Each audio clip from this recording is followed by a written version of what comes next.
Settler children were just like you in many ways.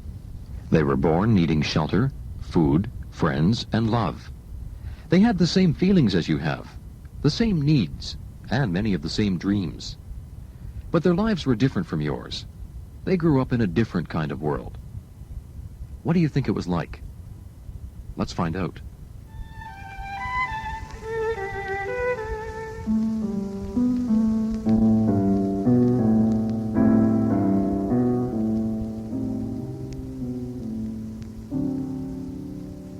Early in the morning, sometimes even before the sun was up, it was time for the children to get up and start their chores.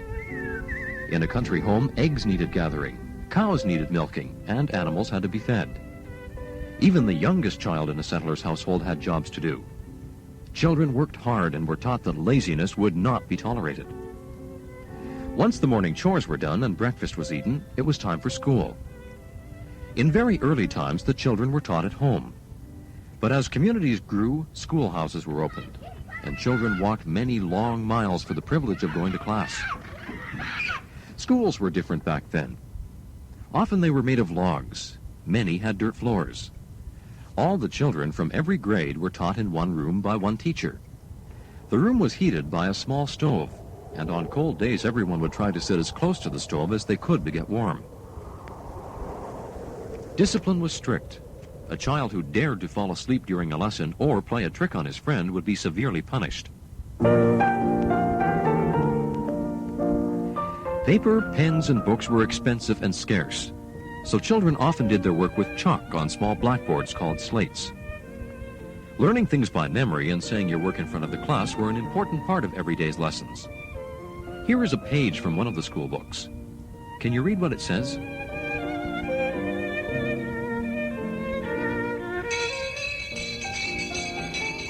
Recess time. The children long ago played games and did things very much the way you and your friends do.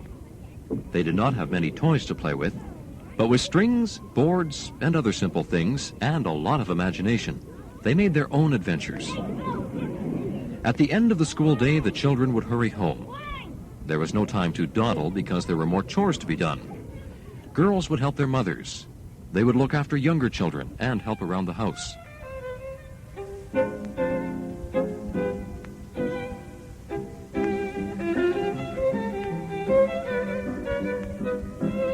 Boys would look after the animals, help their fathers, or go off to work to earn some money for the family.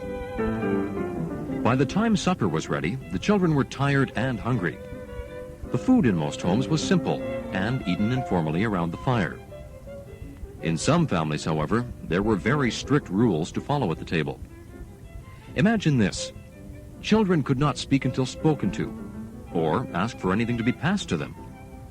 They were thought to be rude if they looked at someone while they were eating, and were punished for fidgeting, smacking their lips, or even breathing too loudly. Licking one's plate was a definite no-no. But all these rules didn't stop this boy from enjoying his supper.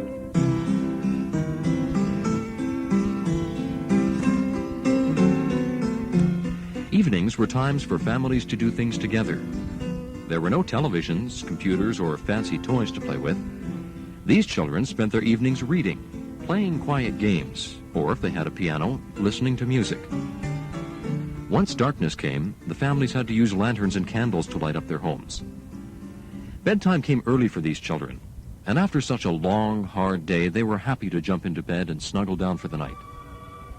So you see, although many of the things that settler children did in a day, like eating and sleeping, playing and going to school, were similar to what you do, the way they lived and the rules that they lived under were very different. Now that you've seen what their life was like, would you like to be a settler's child?